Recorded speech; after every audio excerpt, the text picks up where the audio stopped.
Friends, advertisement number 5 of 2019, advertise number 5 of 2019, इसका जो एक इम्पोर्टेंट एस्पेक्ट जो हमारा, जैसा कि लास्ट वीडियो में मैंने कहा था कि हम कवर करेंगे, वो है फ्रेशली सिलेक्टेड कैंडिडेट से रिलेटेड।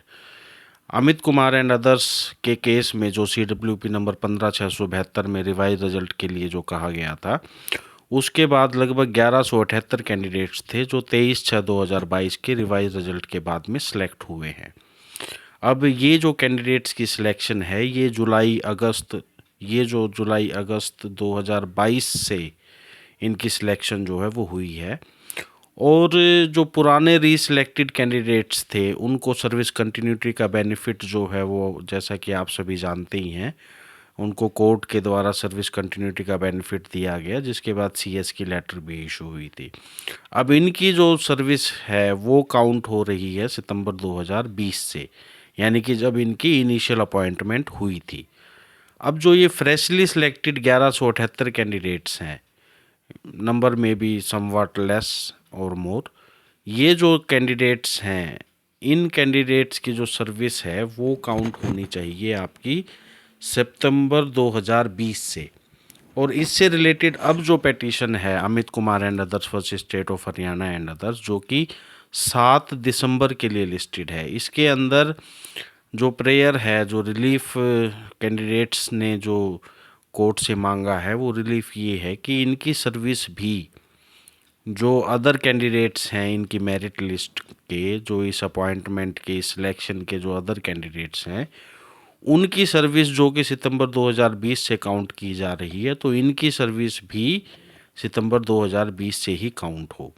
और कोर्ट का इसके ऊपर पॉजिटिव रुख अब तक जो है वो रहा है, नोटिस इशू करने से लेकर अब तक जो भी 2 डेट्स गवर्नमेंट को, स्टेट को अपना रिप्लाई फाइल करने के लिए दी है। कुछ डिपार्टमेंट्स का इसमें रिप्लाई आया भी है।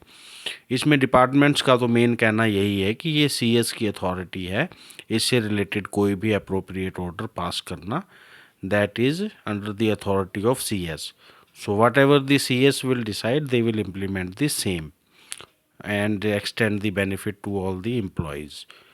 So friends, जो फ्रेशली सिलेक्टेड कैंडिडेट्स हैं, इनकी एक तो इशू है सर्विस काउंट का, और दूसरा इशू है एरियर्स ऑफ सैलरी से रिलेटेड। तो एरियर ऑफ सैलरी का जो इशू है, जो 20 से 24-25 महीने की जो सैलरी है, जो अगर इनकी सर्विस काउंट सितंबर 2020 से हो रही है, तो इनको जो इस पीरियड के दौरान जो सैलरी का लॉस हुआ उसकी एंटाइटलमेंट, उससे रिलेटेड जो इशू है, वो एड्रेस जो है हाई कोर्ट ने अमित कुमार की पहले वाली पिटीशन में किए थे। एक तो इन दोनों पिटीशंस के अंदर आप कन्फ्यूजन मत क्रिएट कीजिएगा। जो एक तो अमित कुमार एंड अदर्स की versus state of Haryana and others की वो पिटीशन है जिसमें रिजल्ट को रिवाइज किया गया था, 25/4/2022 की ये पिटीशन है, इसका ऑर्डर है, ये डिस्पोज ऑफ हो चुकी है। अब जो पिटीशन है ये सेम अमित नहीं है, ये दूसरे अमित हैं, Amit and others versus state of Haryana and others. इसमें 89 पिटिशनर्स हैं टोटल। सो ये जो पिटीशन है ये है फ्रेशली सिलेक्टेड कैंडिडेट्स की सर्विस काउंट के लिए, और अभी 7 दिसंबर के लिए लिस्टेड है। तो ये जो एरियर्स ऑफ सैलरी है, ये जो पहले वाली अमित कुमार की पिटीशन थी, उसके अंदर कोर्ट ने HSSC को एक मौका जो है वो दे दिया था। और दूसरा, ये डिपार्टमेंट से क्लेम नहीं की जा रही है, ये HSSC की मिस्टेक जो HSSC ने रिजल्ट में की थी। तो ये जो नुकसान है ये HSSC की वजह से कैंडिडेट्स का हुआ है। तो obviously at the last payments तो डिपार्टमेंट्स के थ्रू ही आनी है, गवर्नमेंट की जो पेमेंट्स हैं जहां एम्प्लॉय काम कर रहा है। बट अल्टीमेटली जो जिसकी लाइबिलिटी बनती है इस केस के अंदर, वो बनती है HSSC की। और एक मौका हाई कोर्ट ऑलरेडी जो है वो अमित कुमार के केस में सरकार को दे चुकी है। और जो डिपार्टमेंट्स का जवाब है, या जो इसके अंदर अब तक जो स्टेट की तरफ से अलग अलग रिप्लाईज रिसीव हुए हैं, उसके अंदर इनका कहना यही है कि नो वर्क नो पे के बेसिस के ऊपर, क्योंकि मिस्टेक जो है वो एक एरर है, या एक इनका, जैसे कि इन्होंने कहा था कि कंप्यूटर सॉफ्टवेयर की मिस्टेक है, उसके अंदर ह्यूमन एरर जो है, ह्यूमन इंटरफेरेंस की कितनी पॉसिबिलिटी है, या क्या ड्यूटीज़ एंड रिस्पॉन्सिबिलिटीज़ थी, नेचर ऑफ मिस्टेक क्या है।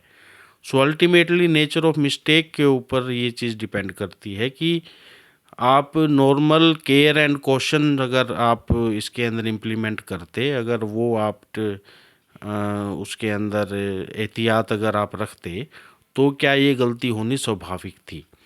तो ऑब्वियसली इसका खामियाजा जो है ये फ्रेशली सिलेक्टेड कैंडिडेट्स को फेस जो है वो करना पड़ा, और जिसकी वजह से इनकी अपॉइंटमेंट 20, 24, 25 महीने लेट हुई। तो उस पीरियड की एरियर्स ऑफ सैलरी के लिए HSSC की लाइबिलिटी है, और ऑब्वियसली CS जो है वो मेन पार्टी है इस केस के अंदर। अब यहाँ पर जो आपकी रेमेडी है वो रेमेडी है सिविल सूट की, एरियर्स ऑफ सैलरी के लिए।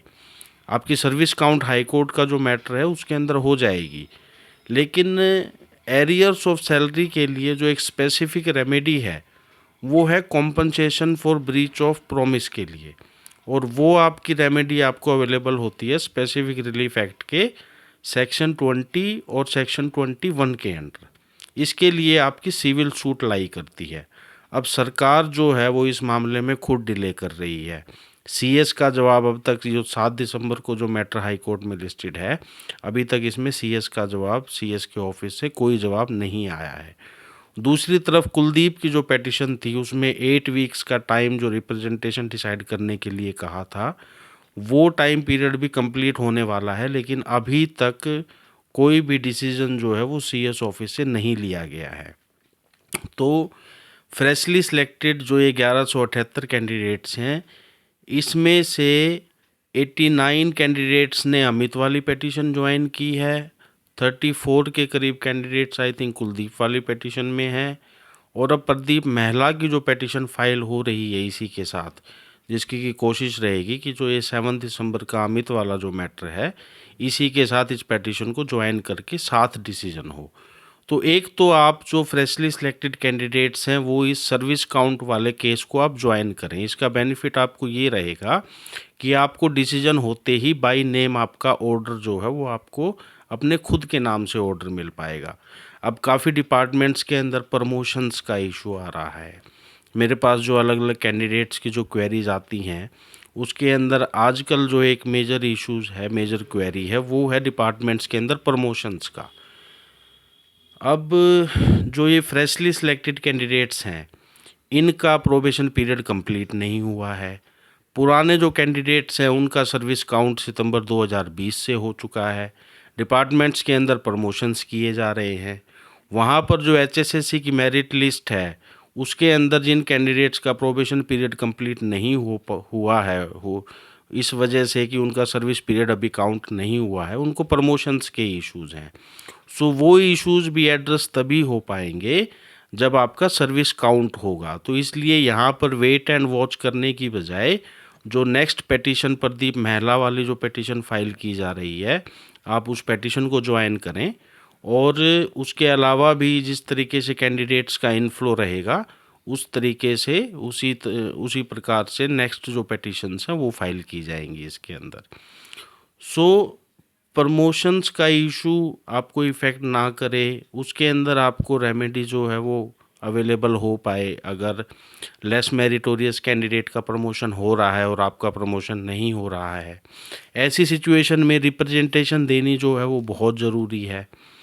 जो प्रमोशंस हो रहे हैं अलग अलग डिपार्टमेंट्स के अंदर, वहाँ अगर आप मेरिटोरियस कैंडिडेट हैं और आप फ्रेशली सिलेक्टेड कैंडिडेट हैं और आपको अगर कंसिडर नहीं किया जा रहा है, तो आपकी उस मुद्दे पर, उस प्रमोशन लिस्ट के ऊपर अपनी ऑब्जेक्शंस या अपनी रिप्रेजेंटेशन जो है वो ज़रूर सबमिट करवाएं, और उसके साथ आप सर्विस काउंट की जो आपकी हाई कोर्ट की पेटिशन है उसे ज्वाइन ज़रूर करें, ताकि अगर स्टे की ज़रूरत इसके अंदर अगर पड़ती है, अदरवाइज़ तो क्या है कि आपका सर्विस काउंट हो जाएगा। एक बार आप सर्विस काउंट होने दो, प्रमोशंस अगर हो रहे हैं इस वक्त आप स्टे के लिए और इन सारी चीज़ों के लिए आप जद्दोजहद करें, उससे बेटर ये है कि आपका जो डिसीजन है आप पेटिशन ज्वाइन करें सर्विस काउंट के लिए, और अपना डिसीजन लें कि आपका भी जो पीरियड है वो सितंबर 2020 से ही काउंट होगा।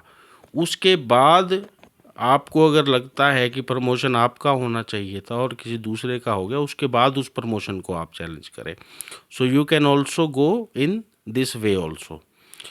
So friends, arrears of salary से रिलेटेड या सर्विस काउंट से रिलेटेड फ्रेशली सिलेक्टेड जो कैंडिडेट्स हैं, उनकी कोई भी अगर क्वेरी है वो अपने आप को क्लियर करें। सरकार इस मामले में डिले इसलिए कर रही है क्योंकि सिविल सूट जो आपकी फ़ाइल होनी है एरियर्स ऑफ सैलरी के लिए, वो आपकी होनी है पंचकुला सिविल कोर्ट में, और उसके अंदर आपका लिमिटेशन पीरियड है 3 साल का। एक सुप्रीम कोर्ट की जजमेंट जो है, जो कोविड का पीरियड था उसको लिमिटेशन में काउंट ना करने के बारे में जो सुप्रीम कोर्ट की जजमेंट है, उसका बेनिफिट ज़रूर आपको मिलेगा, और ये पीरियड आपको एक्सटेंडेड टाइम जो है वो इसके अंदर मिल पाएगा।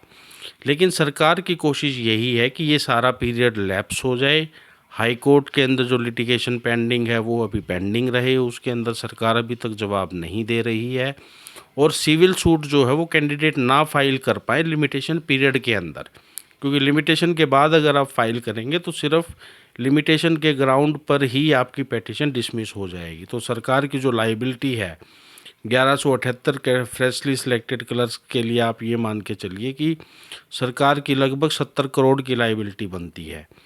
तो सरकार यही चाहती है कि इसके अंदर डिले हो, सिविल सूट्स जो है वो टाइम के ऊपर फाइल ना हो, ताकि कैंडिडेट्स को कल को रिलीफ ना मिल पाए। सो जो भी फ्रेशली सिलेक्टेड कैंडिडेट्स हैं वो अपने आप को इस मुद्दे से अपने आप को परिचित करें। उनका जो राइट है, जो सर्विस काउंट का राइट है, जो प्रमोशन का राइट है, इन राइट्स को आप अपना देखें कि कहीं आपका राइट इन्फ्रिंज तो नहीं हो रहा है, और उसके अलावा एरियर्स ऑफ सैलरी के लिए आप proper steps with in period of limitation ज़रूर लें इसके अंदर। और अगर आपकी कोई भी क्वेरी है तो मेरे ऑफिस के व्हाट्सअप नंबर 7986657694, इस नंबर पर आप अपनी कोई भी क्वेरी जो है वो मैसेज कर सकते हैं। So friends, that is the important topic that we have covered today. और मेरी आपसे गुजारिश है कि जो भी इफ़ेक्टेड क्लर्क्स हैं, जो भी फ्रेशली सिलेक्टेड क्लर्क्स हैं 1178, उनके साथ इस वीडियो को शेयर ज़रूर करें। और ये वीडियो पर्टिकुलरली इस टॉपिक पर उन्हीं को डायरेक्टली इफ़ेक्ट करती है। आप अगर फ्रेशली सिलेक्टेड क्लर्क नहीं भी हैं और आपकी नॉलेज में अगर कोई फ्रेशली सिलेक्टेड क्लर्क है एडवर्टाइज नंबर 5 ऑफ 2019 का, उसके साथ इस वीडियो को ज़रूर शेयर करें। और भी रिक्रूटमेंट के जो सर्विस लॉ से रिलेटेड जो रीसेंट मैटर्स हाई कोर्ट के अंदर चल रहे हैं और जो इम्पोर्टेंट इश्यूज आपको इफ़ेक्ट करते हैं, उनसे रिलेटेड हम इजी लीगल टॉक्स पर आपके लिए अलग अलग जो इश्यूज़ हैं उनको कवर, उनके बारे में इंफॉर्मेशन आपके लिए लाते हैं इस इजी लीगल टॉक्स के प्लेटफॉर्म के ऊपर। So friends, I am advocate Vikas Kumar Sangwan. So that's all for today. We will see you in the next video. Till then, take care.